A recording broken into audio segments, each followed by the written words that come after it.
Donc nous allons revoir un peu ce qui a été dit. Je ne vais pas revoir tout en détail, je pense, tous les raisonnements. Je pense que c'était assez clair en général, donc on ne va pas tout revoir en détail. Si vous avez des questions, je vais essayer de laisser du temps pour les questions, qu'on puisse discuter si on veut. Pas trop parler peut-être. D'abord, oui, je voulais voir au début de... Alors que je retrouve au début de l'enseignement, hier matin, Geshe-la a repris certains points concernant les perfections.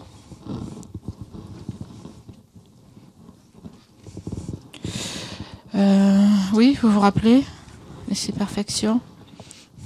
En fait, c'est moi qui ai demandé à Geshe-la de revoir certains points parce qu'en corrigeant des devoirs qui remontaient d'ailleurs à l'année dernière parce que j'avais pas fait mon travail. Donc j'ai vu certaines choses peut-être qui n'étaient pas peut-être certaines confusions et donc j'ai demandé à Geshe-la de donner des explications. C'est toujours mieux si c'est lui qui donne concernant les 6 perfections. Vous vous rappelez, il y avait ce devoir où on posait la question. C'était la strophe 42. La strophe 42 du chapitre 5. Quelqu'un peut la lire? Je ne sais pas si je l'ai sous les yeux en fait. Du chapitre 5. J'ai peur de ne pas la voir là. Attends, je dois la voir ici. Voilà. Si en cas de danger, si en cas de danger ou de fait, je suis incapable, je ferai de mon mieux, car il est dit que lors de la générosité, l'éthique morale est mise de côté. Et donc, dans le devoir, il y avait la question à ce sujet. Lors de la générosité, l'éthique morale peut être mise de côté. Et je vous avais demandé d'expliquer ce passage et de donner un exemple. L'exemple était donné déjà dans le commentaire. L'exemple est dans le commentaire à la page 116, je sais pas où d'ailleurs. Oui, oui, à la page 115. Donc,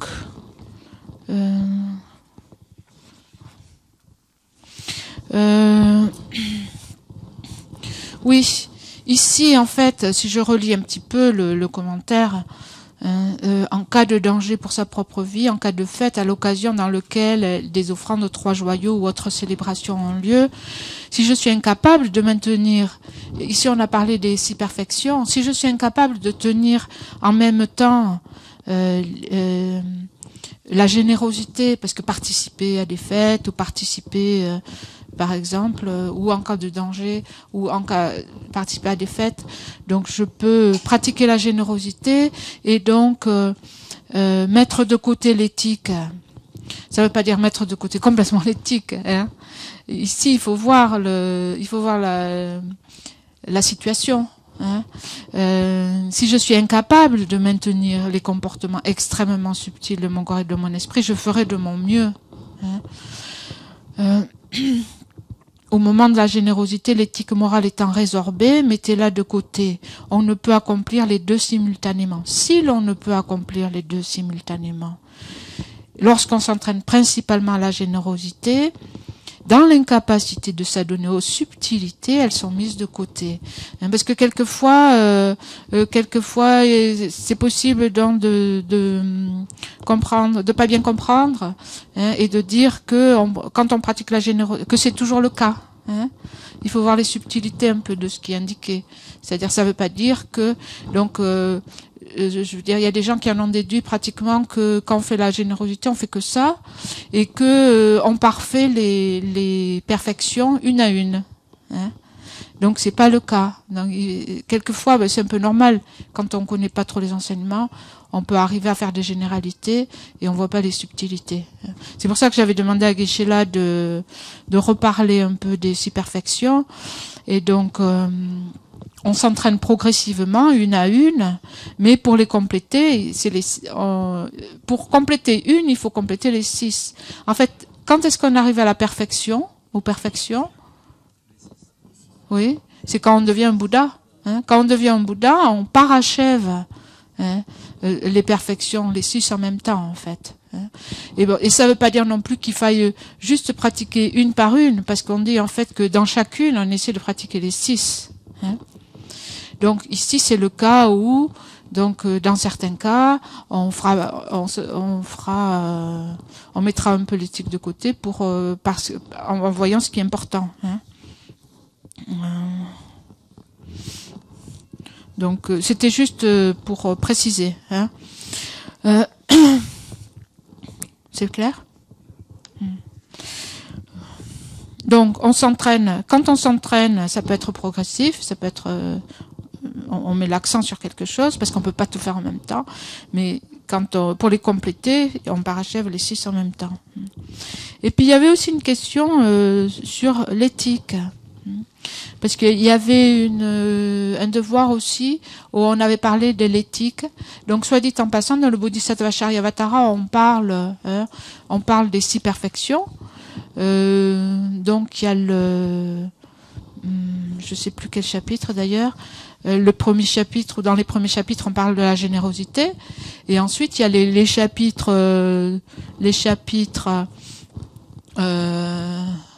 sur la... J'ai pas pris mon livre. Il y a les chapitres donc sur l'attention et sur la vigilance, hein, 4 et 5, maintenir l'attention et comment? La vigilance. Donc ces chapitres-là parlent de l'éthique. Hein, et ensuite maintenant on arrive à la patience. Donc pour chaque chapitre il y a une perfection, le chapitre 6 c'est la patience, et les chapitres 4 et 5, donc ça concernait l'éthique. Et donc on avait posé la question, je vous avais posé la question sur quels sont les 3 types d'éthique. Hein, et c'est quoi les 3 types d'éthique? En fait, ce sont des choses aussi qu'on a déjà vues dans le Lamrim. Hein. Donc c'est bien quand on revoit ces choses-là aussi de vous référer au Lamrim par exemple. Hein, Lamrim intermédiaire qu'on a vu dans le premier module de Peba. Les 3 types d'éthique. Oui, la première c'est l'abstention d'action négative. La deuxième, rassembler les vertus. Hein. Et la troisième, accomplir le bien des êtres. Et donc je vous avais posé la question, quelle est l'éthique principale? Hein. Et donc beaucoup vous avez répondu. Bon, vous saviez pas trop, hein. Parce qu'en fait, tu savais... Ben ouais, t'as l'air de faire la moue, tu savais. D'accord. Je sais pas si ça avait été dit dans cet enseignement-là. Ça a été dit, d'accord. D'accord. En général, l'éthique principale, Geshe-la, il en a parlé hier matin, l'essence de l'éthique, c'est l'abstention. C'est ça que ça veut dire. L'éthique, en fait, c'est la pensée de s'abstenir. Hein, c'est l'état d'esprit qui s'abstient d'action négative. L'essence même, ou l'entité de l'éthique, la définition, c'est ça. Hein. Et donc, par extension, on parle aussi de l'éthique qui consiste à accumuler des vertus, à réunir les vertus, et l'éthique qui fait le bien des êtres. Mais en fait, la base, c'est l'abstention d'action vertueuse. Parce que sans celle-là, hein, on va jamais accumuler des vertus, on va jamais faire le bien des autres.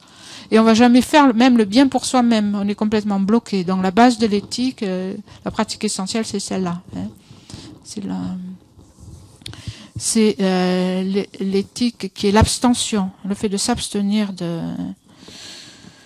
d'action négative. Donc Geshe-la est revenu sur ce hier matin. Hein. Ensuite, il a parlé un petit peu de comment pratiquer, en même temps que la générosité, pratiquer les autres perfections. Hein. Il a donné l'exemple sur la générosité. Et donc, dans chaque perfection, on peut pratiquer les autres. Hein. Ça, c'est quelque chose, je crois qu'on avait vu aussi dans le Lamrim, si je me souviens bien. Hein. Donc, vous pouvez revoir le Lamrim si vous voulez.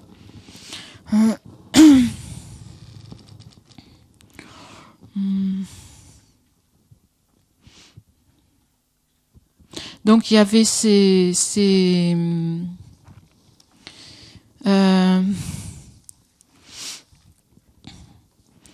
deux chapitres donc sur l'attention, la mémoire, attention, la vigilance. Et dans un des devoirs, je vous avais demandé aussi, j'avais posé la question, d'écrivez ces deux facteurs, la mémoire, attention et la vigilance. Hein. Donc vous avez répondu, mais quelquefois vous répondez, vous copiez ce qui est écrit et c'est pas forcément bien intégré non plus. Hein. Ben oui, évidemment, si on copie ce qui est écrit, on risque pas trop de se tromper. Et c'est quand après quand on fait un peu, quand on improvise un peu ses propres pensées, on risque de se tromper. Mais bon, c'est pas grave de se tromper. En fait, la mémoire, comme dit la mémoire, c'est se souvenir de l'instruction, hein, de ce dont l'instruction, se souvenir des instructions. Hein. L'instruction principale, c'est de ne pas nuire ou ce qu'on veut pratiquer. Donc, c'est ce facteur qui est aussi traduit quelquefois pleine conscience. Maintenant, on le traduit quelquefois quand on fait Vipassana, on traduit ça par pleine conscience. Mais en fait, en tibétain, Drempa, c'est mémoire. C'est vraiment mémoire. Donc, le souvenir de l'instruction, ramener l'esprit ou l'attention continue. Ça, c'est Drempa, c'est la mémoire, attention. Et la vigilance, c'est ce facteur qui garde un peu, qui regarde ce que fait le corps, la parole et l'esprit. D'accord. Mais en rapport avec la mémoire, ou l'attention, c'est ce facteur qui joue un peu le rôle d'espion, et qui regarde si l'esprit est bien toujours sur l'objet de la mémoire, ou pas. Hein. Donc elles sont complémentaires, ces deux. Il y a la mémoire, de se souvenir de l'instruction, et la vigilance qui regarde si l'esprit fait bien la mémoire a bien fait son travail ou pas. Hein. Et éventuellement ramène l'esprit sur l'objet. Et donc, c'est intéressant parce que dans je voulais donner l'exemple de... donc, Geshe-la dit toujours, il faut mettre les choses en pratique, hein, pas simplement connaître les choses. Dans ce même devoir, il y avait le devoir d'une étudiante ou d'un étudiant qui, vous savez, dans la partie où on fait les commentaires, donc quelquefois les gens font des commentaires ou posent des questions. Et donc c'était un commentaire d'un étudiant ou étudiante qui disait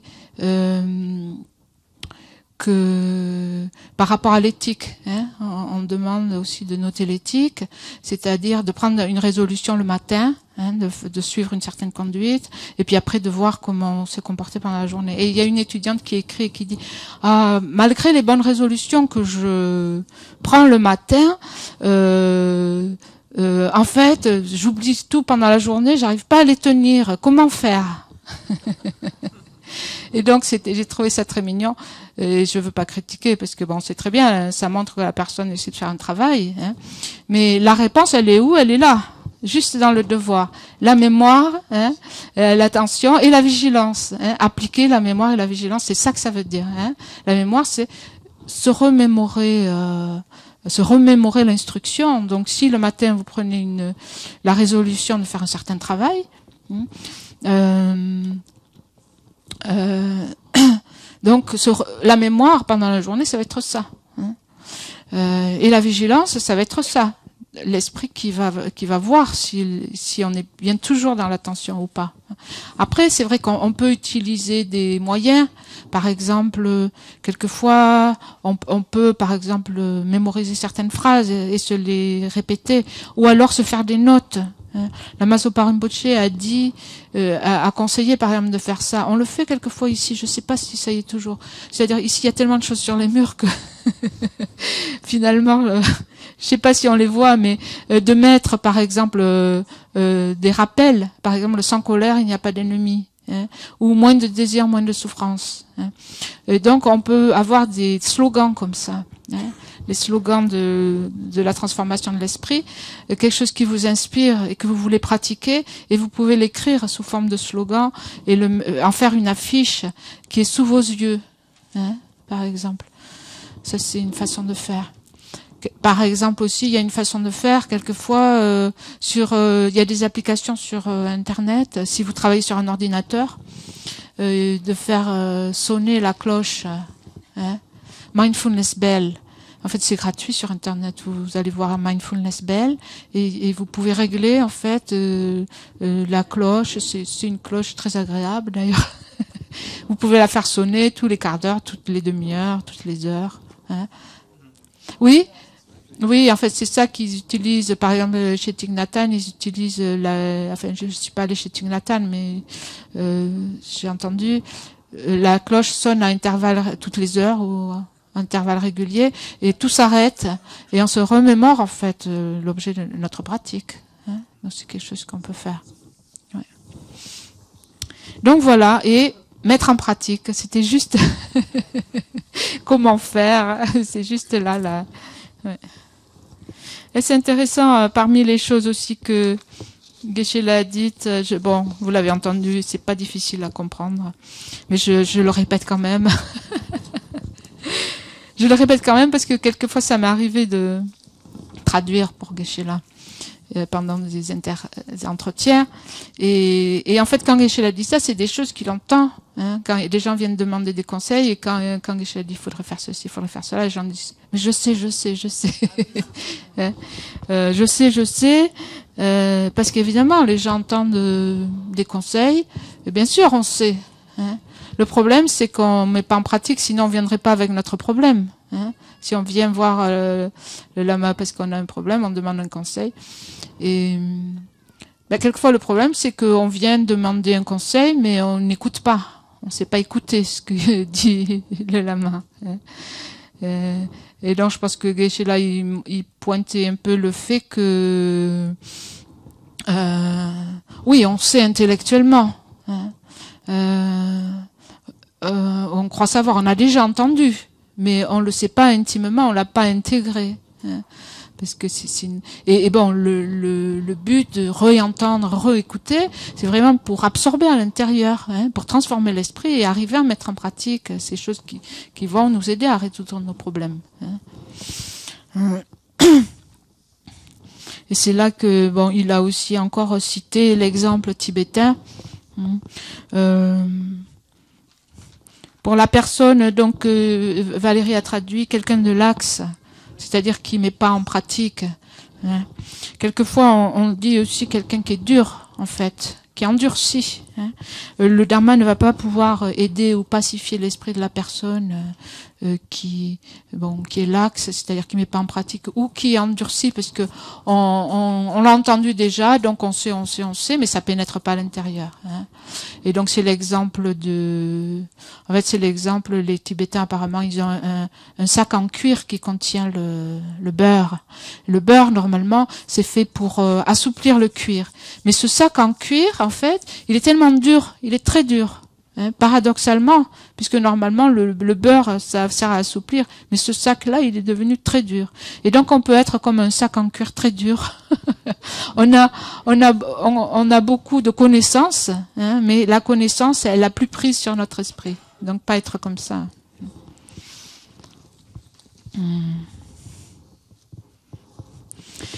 Donc je vais pas passer tout en revue, mais là juste à ce matin aussi. Dans ce qu'a dit une des strophes qui a été expliquée ce matin, c'était la strophe 64. Je voulais juste la souligner parce que je la trouve. Oui, donc là j'ai une autre traduction. Mais ceux qui détruisent et outragent les statues, les stupas, la doctrine, ne méritent pas ma haine, car les Bouddhas et les saints n'en souffrent pas. Ça, c'est la strophe qui a circulé sur Internet au moment, quand il y a eu en janvier les attaques sur Charlie Hebdo. Hein, les musulmans qui étaient en fait très, très en colère du fait qu'on représente le prophète. Hein. Et un des commentaires bouddhistes, il n'y avait pas beaucoup de commentaires, mais c'était ça. cette strophe a été citée un peu. Sinon, Françoise vous a fait part de ce livre, je crois, la dernière fois. Elle a envoyé un email. Hein, ça c'est donc c'est en français, Guérir la violence. C'est la traduction de l'anglais, un commentaire de Sa Sainteté sur ce chapitre sur la patience. Et donc, je voulais lire quelques passages, hein, sans prendre tout systématiquement, mais juste lire quelques passages de Sa Sainteté. Et aussi, en fait, avant de citer Sa Sainteté, dans la version anglaise, ça y est pas dans le français, mais dans la version anglaise, il y a une introduction de Thubten Jinpa, qui est un Tibétain qui est le traducteur de Sa Sainteté, et qui explique un petit peu la patience. Hein. Donc je vais lire un petit peu. La patience, c'est un peu de pouvoir supporter, de pouvoir endurer la souffrance. Donc ça ne veut pas dire. Il explique, et bon, c'est aussi ce que Sa Sainteté explique. Ça ne veut pas dire qu'on devrait se soumettre à l'exploitation, au mauvais traitement des autres. Hein. Ça ne veut pas dire qu'il faut accepter sans questionner, sans remettre en question les situations. Ça ne veut pas dire ça. Une définition de la patience, ça pourrait être une réponse résolue à l'adversité qui vient d'un esprit stable, qui n'est pas perturbé par les troubles extérieurs ou intérieurs. C'est une approche active face à l'adversité, c'est pas une soumission passive. Quelquefois, on peut avoir cette impression. En général, quand on entend parler, par exemple, on entend parler de l'attachement ou on entend parler de la colère, donc pas d'attachement, pas de colère, et on a tendance un peu à aller dans les extrêmes, hein, de par nos habitudes. L'attachement, la colère, ce sont des extrêmes. Et quand on nous dit, par exemple, pas d'attachement, on a l'impression qu'il n'y a plus rien. Hein. On a l'impression on peut plus aimer, on peut plus avoir de relation, on peut plus jouir de rien, parce que pas d'attachement, ça veut dire plus rien. Hein. En fait, c'est une fausse compréhension. On passe d'un extrême à l'autre quelque part. Hein.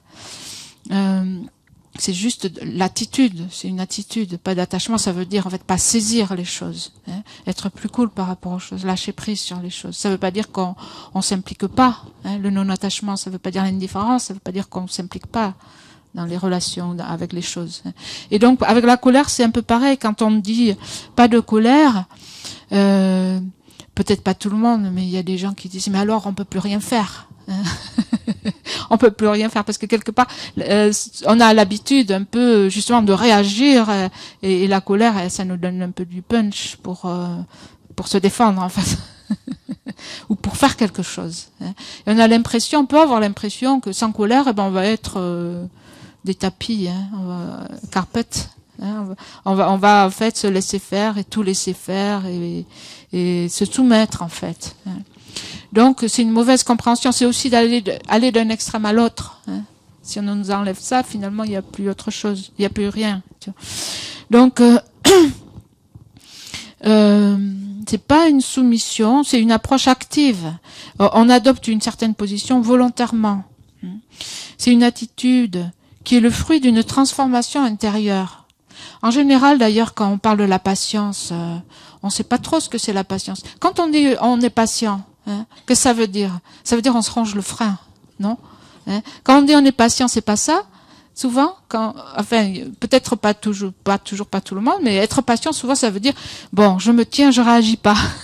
Mais à l'intérieur, et on dit bien j'ai perdu ma patience. Hein, j'ai perdu ma patience parce que j'ai pas réussi à ranger mon frein, à attendre, à pas réagir, et puis tout d'un coup ça explose.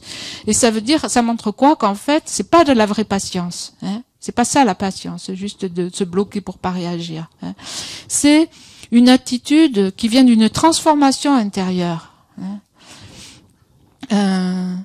Donc, nous comprenons d'où viennent les situations blessantes, hein, pourquoi elles arrivent, et nous les acceptons réellement grâce à cette compréhension. Donc on parle à plusieurs reprises, hein, dans ce chapitre, dans l'explication de ce chapitre, on parle de c'est dû à des conditions, c'est dû à des conditions. On parle des conditions qui font que ces situations voient le jour et d'arriver justement à voir, hein, les situations de façon holistique. Hein.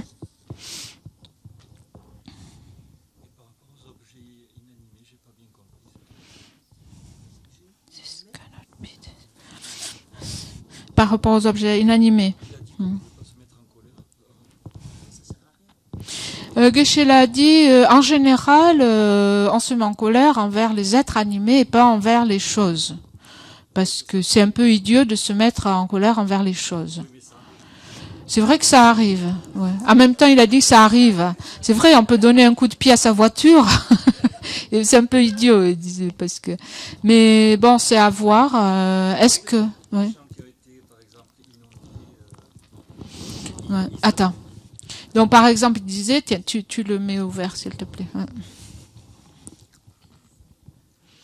Des personnes qui ont été inondées. Oui, touchées par les inondations, ils sont quand même, ils peuvent avoir une certaine colère contre cette situation-là. Oui, mais contre quoi ils vont être en colère, tu crois? Est-ce qu'ils vont être en colère contre l'eau ou est-ce qu'ils vont être en colère contre les personnes qui sont responsables un peu de cette situation? Ou peut-être contre eux-mêmes, ou contre la mairie, ou contre la personne, comment ça s'appelle, les personnes qui font des... Oui, les personnes qui vendent des terrains inondables, etc. Envers quoi les personnes sont... Ou envers le temps. C'est vrai qu'on peut se mettre en colère envers le temps. Hein. Mais est-ce qu'elles sont vraiment... Ça, c'est à voir. Est-ce qu'elles sont vraiment... Bon, c'est ce qu'il disait. Parce que dans ce passage-là, on disait que c'était plutôt envers les êtres animés qu'on se mettait en colère. En général, on dit on peut aussi se mettre en colère entre, par exemple, le temps, contre des choses inanimées. C'est vrai.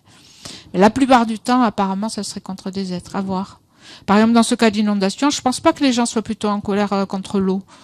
Je crois qu'ils vont être plutôt en colère contre les personnes ou les services qui trouvent responsables, qui vont trouver responsables, ou même.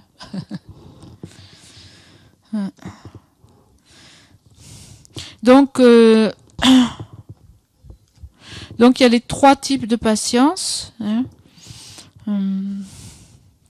Donc voilà, c'est plutôt une approche active. Hein.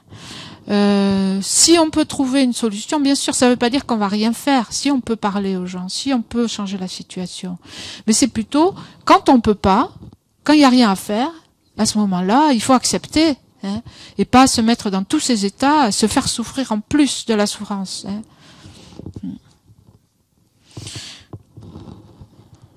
Oui, ça ne veut pas dire qu'il faut rien faire, mais surtout, en fait, ce qui est important. Hein, donc Geshe en a parlé aussi ce matin, où il a dit s'il y a un moyen d'atténuer la situation, si c'est possible, on peut parler aux gens. Hein, s'il y a une façon d'atténuer, on peut le faire, mais par exemple le mal qui nous est fait ou le préjudice qui nous est porté, la patience, ça s'inscrit dans le fait de ne pas chercher à se rendre, à ne pas rétorquer, à ne pas se mettre en colère en fait. Hein. C'est dans cela que s'inscrit la capacité à tolérer la situation.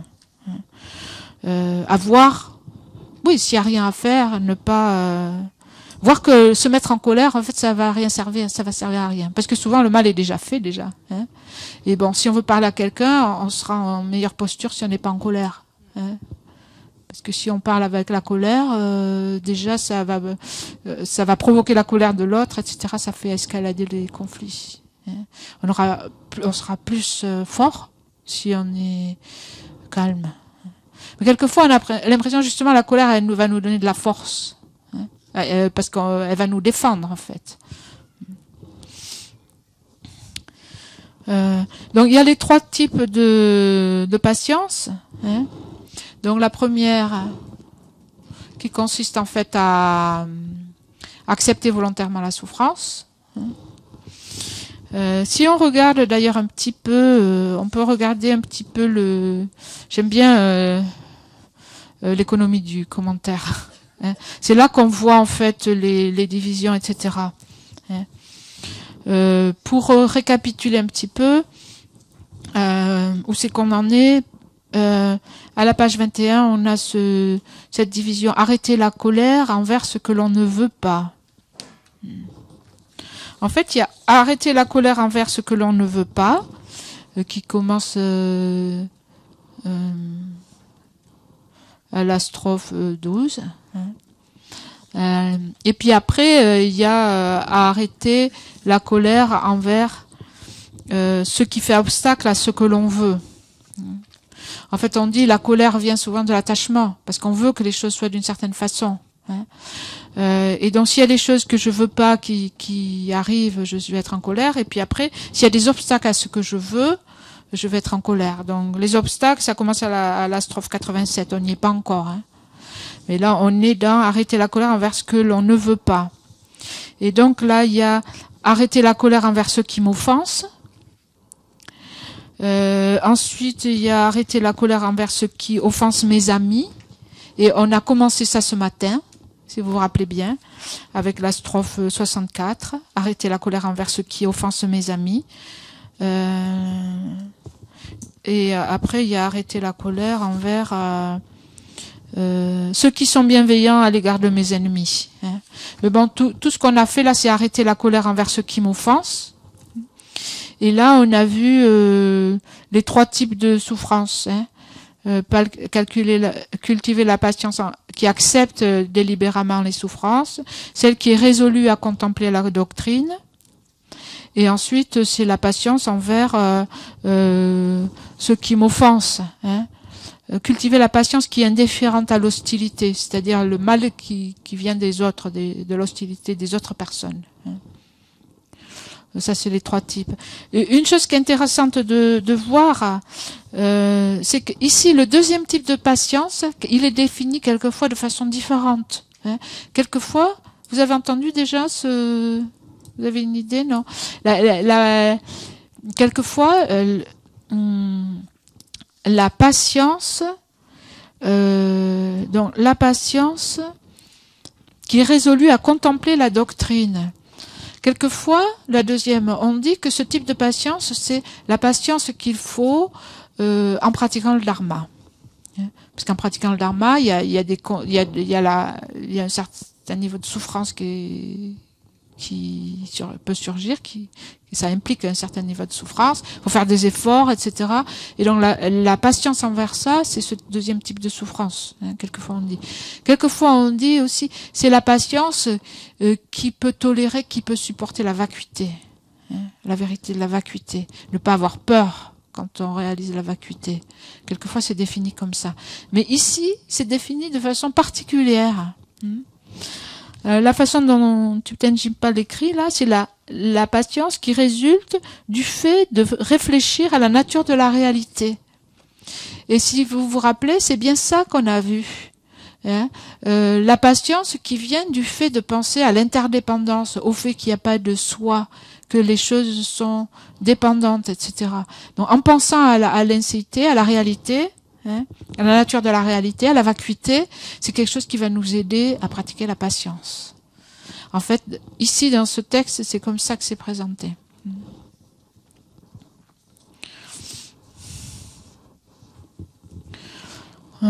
Sinon, juste pour vous lire quelques extraits de sa sainteté sur certains passages.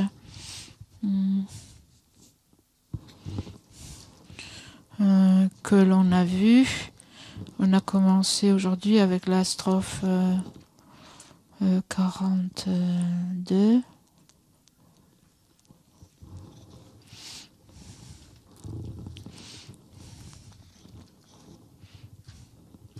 Oui, qui dit en fait, donc moi aussi j'ai infligé aux êtres une souffrance et donc je reçois mon dû. En fait, le mal qui m'est fait, ça vient de mon propre karma. Après, il dit, son épée et mon corps, voilà la double cause de ma souffrance. Il a pris l'épée, j'ai pris le corps, contre qui s'indigner, hein. Parce que mon corps est là aussi, ça vient de cela, hein. Donc, juste pour lire un petit peu ce que sa sainteté a dit là-dessus. Notre souffrance est due à un concours de causes et de conditions, de circonstances diverses, hein. Donc c'est bien la combinaison de l'âme et du corps qui est responsable de mon malheur. Sa sainteté dit, si en apprenant que quelqu'un dit du mal de vous, vous vous sentez blessé, vous vous irritez, vous détruisez votre propre paix. Un proverbe tibétain dit qu'il faut traiter ce problème comme du vent derrière l'oreille. C'est un peu de vent derrière l'oreille, hein. Autrement dit, il faut pas y prêter attention. Quelqu'un dit du mal de vous. Et j'ai vu des lamas faire ça, des gens qui vraiment faisaient courir de drôles de bruit, mais le lama il y prêtait pas tellement attention, pas plus que ça. Pourquoi en fait, hein? On sait soi-même qu'est-ce qu'on fait, hein. On se protège ainsi du sentiment de meurtrissure, hein. Cela montre que notre souffrance dépend en grande partie de notre réaction aux circonstances. Elle sera différente selon que nous prenons ou pas les choses avec trop de sensibilité ou de sérieux. Et donc sa sainteté commente aussi, il dit, du point de vue bouddhiste, nous attachons trop d'importance aux événements mineurs de la vie quotidienne, alors que nous considérons avec moins d'intérêt les problèmes majeurs qui peuvent avoir de graves conséquences à long terme, hein. Vous voyez, dans l'enseignement, on entend toujours parler. En fait, je me mets en colère, mais qu'est-ce que je fais? Je détruis mes mérites. Je crée la cause pour naître dans les enfers ou dans de mauvaises renaissances, etc. Juste pour quelque chose de mineur, en fait, hein. Et donc, on se trompe sur ce qui est important.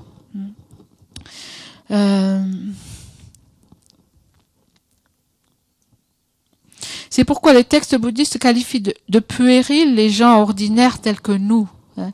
Il y a cette expression dans les textes, les chipa. Chipa, c'est les enfants, en fait, hein. Et normalement, ça désigne, au niveau ordinaire, c'est les enfants, mais au niveau du dharma, dans le sens du dharma, c'est les êtres ordinaires par rapport aux êtres réalisés ou aux aryas, hein. Donc, en fait, ce que ça veut dire, c'est que on ne songe, les personnes qui ne songent qu'aux activités de la vie présente, sans se préoccuper de leur vie future ou de la vie après la mort, hein. Et en fait, la plupart de nos souffrances sont dues à notre nature puérile, qui nous fait prendre trop au sérieux les petites choses et pas assez au sérieux celles qui ont de la valeur à long terme. Donc c'est bien de se rappeler de ça aussi.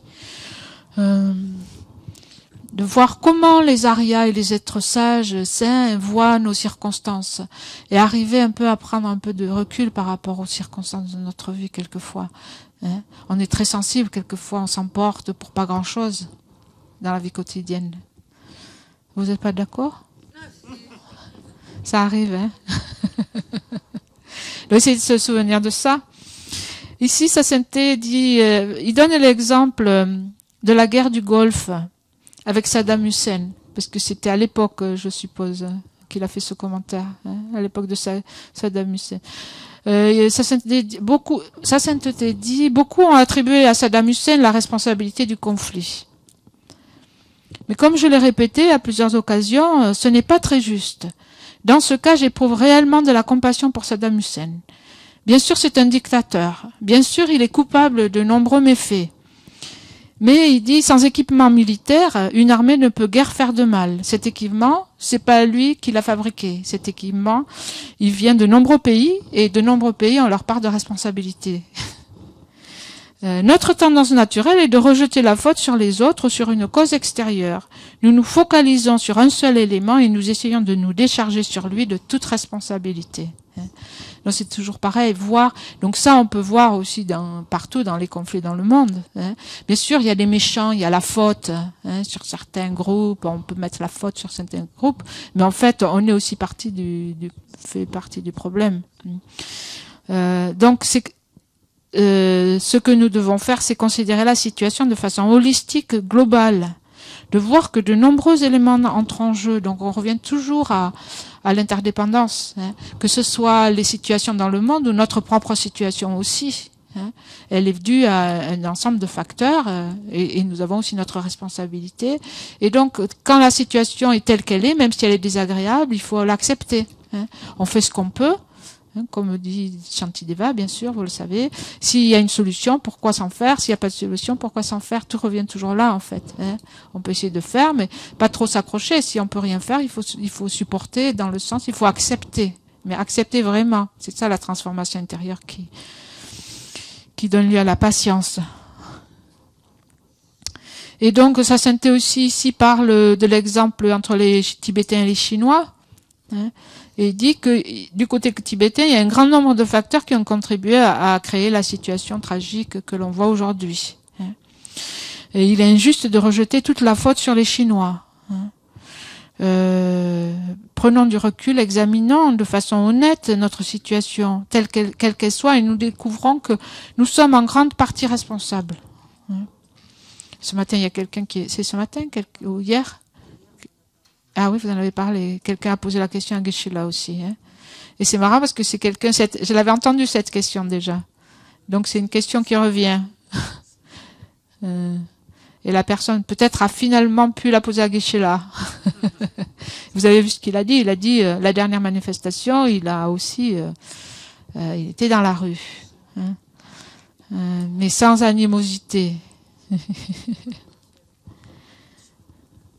Oui, amitié entre la Chine et le Tibet. Est-ce qu'il y a des questions? Est-ce que vous avez des points que vous voudriez discuter? On a 5-10 minutes. Si vous avez des questions, oui, vous pouvez les soumettre au groupe.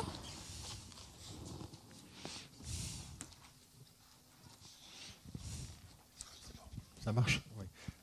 Par rapport à la colère, je me posais la question, en période de guerre comme il y a eu chez nous, donc, où des gens ont vraiment eu beaucoup de colère face à l'invasion allemande, par exemple, et la résistance s'est organisée, c'était très violent, mais à la base, il y avait une colère contre tout ce qui se passait. Donc, quelque part, heureusement qu'il y a eu cette colère-là, cette violence, sinon on aurait été envahis. On ne serait pas dans un pays de liberté, etc.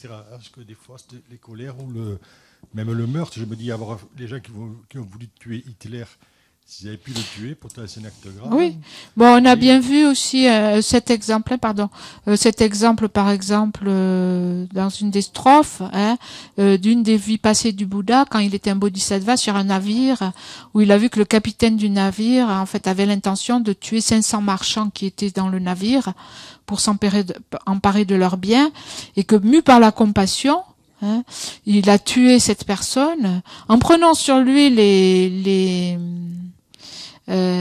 résultats karmiques, en acceptant même d'aller dans les enfers pour sauver en fait et le tueur et les autres de la souffrance. Donc évidemment, si on peut faire ça avec compassion, ça sera mieux. Mais bon, on ne dit pas qu'il faut rester sans rien faire. Donc évidemment, au niveau ordinaire, on réagit par la colère, par l'indignation. L'indignation aussi, c'est quelque chose. L'indignation qui nous aide à réagir aux injustices, aux situations. Donc, est-ce que l'indignation, c'est la colère? Faut voir. Bon, une chose par exemple. Oui, est-ce que pour défendre un pays, une chose que je vais partager avec vous, vous l'avez peut-être déjà lu, par exemple, on dit que le 13e Dalai Lama, il avait quand même conseillé aux Tibétains d'avoir une armée. Ils voyaient ce qu'il allait arriver et ils avaient une armée de rien du tout. Et il leur avait demandé de développer l'armée et de s'assurer qu'ils aient une bonne armée. Et ils l'ont pas écouté.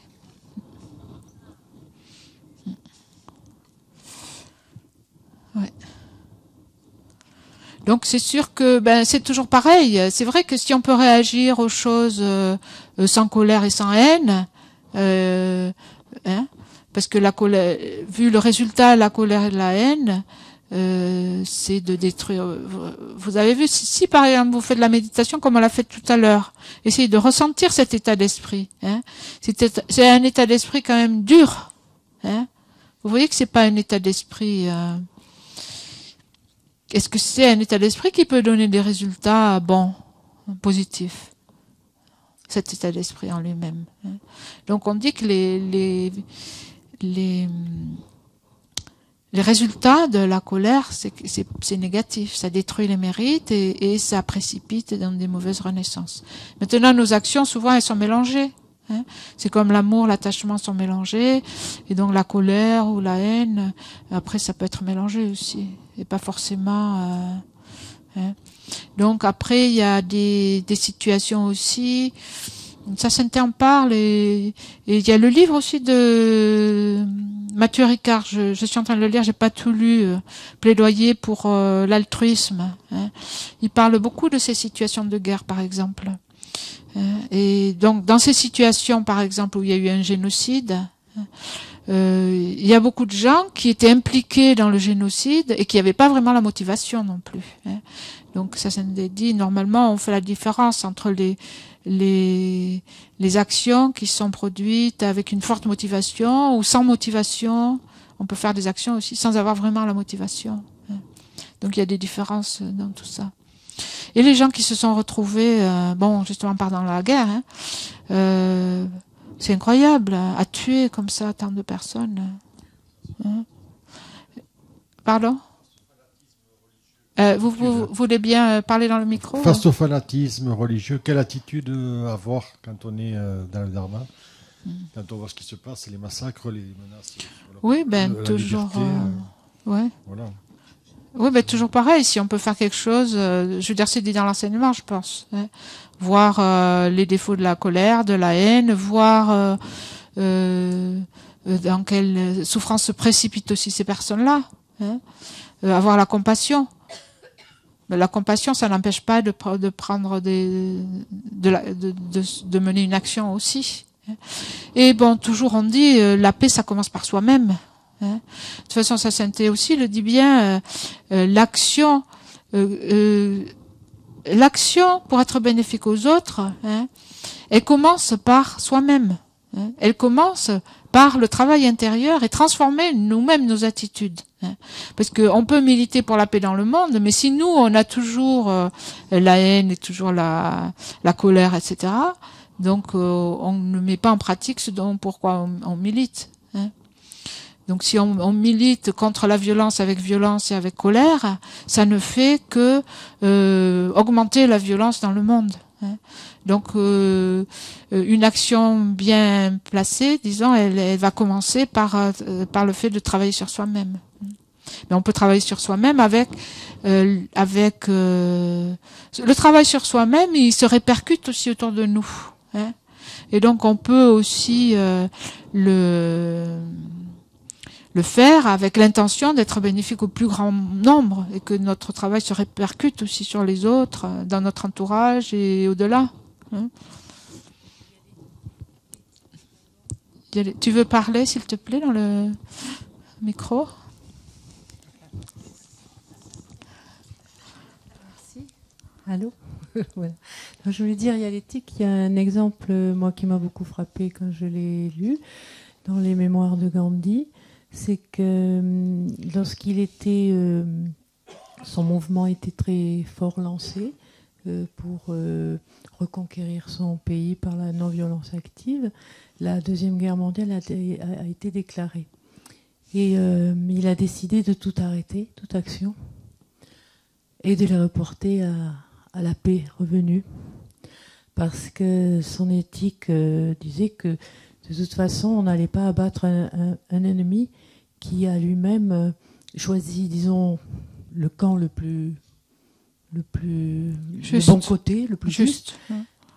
Et par rapport à l'Angleterre. Quand il est affaibli par rapport à l'Angleterre. Par rapport à l'Angleterre. Et même ses compagnons de route, comme Nehru, étaient complètement...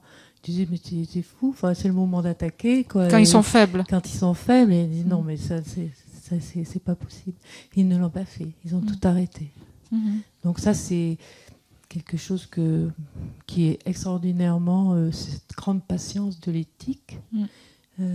Voilà, une chose énorme. Merci. Qui mettait en jeu des milliers de gens, des millions de gens.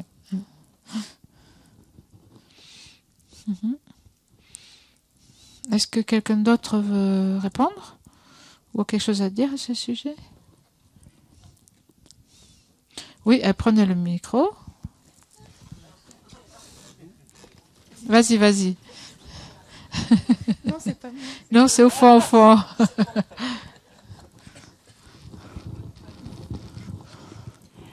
Quand on a une colère qui vient de façon subite, comment la gérer? C'est-à-dire, est-ce qu'on se la mange, comme on dit, ou qu'est-ce qu'on en fait, voilà? Eh bien, on reste de marbre. Quand on a une colère subite, on essaie de limiter les dégâts. Si on est tout d'un coup en colère. Le problème, c'est que quand on est sous le contrôle, sous la maîtrise de la colère ou par exemple de l'attachement, c'est très difficile de s'en dépêtrer. Donc, le mieux, c'est d'essayer d'agir avant qu'on soit complètement pris par la colère. Et pour ça, il faut s'entraîner. Il faut s'entraîner à repérer, quelquefois, on connaît les situations. Faire attention avant, repérer les situations dans lesquelles on risque de se mettre en colère. Souvent, si vous observez, il faut se connaître soi-même. Souvent, il y a des situations très sensibles. Et c'est peut-être bête, mais c'est la situation qui va être un déclic pour nous, pour être tout d'un coup, justement, se mettre très en colère. Donc, il faut travailler en amont, il faut travailler avant d'être dans la situation. Il faut travailler sur la colère, c'est-à-dire on travaille en situation, on travaille d'abord en méditation. Ça sert à ça, le travail sur soi, avant de pouvoir se dominer, pouvoir être en mesure de se dominer et de contrôler sa colère dans une situation donnée. On va s'exercer sur le coussin d'abord, en voyant les défauts et c'est ça l'essentiel, les défauts de la colère, être persuadé que la colère c'est quelque chose dont on ne veut pas, qui est très négatif, et vraiment et si on fait ça, on met la force de son côté, et ça va petit à petit avoir une influence dans notre vie, la façon dont on va réagir aux situations. Ça veut dire que dès qu'on sentira, on pourra s'arrêter. Donc au début, peut-être on peut pas faire face à la situation qui nous met en colère de façon positive, mais déjà si on s'en rend compte, on va pouvoir essayer de s'éloigner. Déjà, ça s'était dit d'ailleurs quelque part, Geshe-la l'a dit aussi, s'éloigner, partir en courant déjà. Ça peut être une première mesure. Merci. Ouais. Oui, donc c'est pas et puis connaître les situations et tout ça, essayer de se préserver, etc. Ouais. Après, Annie dit, une méthode aussi, ça peut être de revenir au corps et au souffle. Se recentrer sur le corps, se recentrer sur le souffle. Aussi, apprendre à se connaître, apprendre à reconnaître les premières manifestations dans le corps aussi de la colère. La température qui monte, il y a des sensations qui sont associées. Donc les reconnaître et essayer d'agir avant que ça démarre. Merci.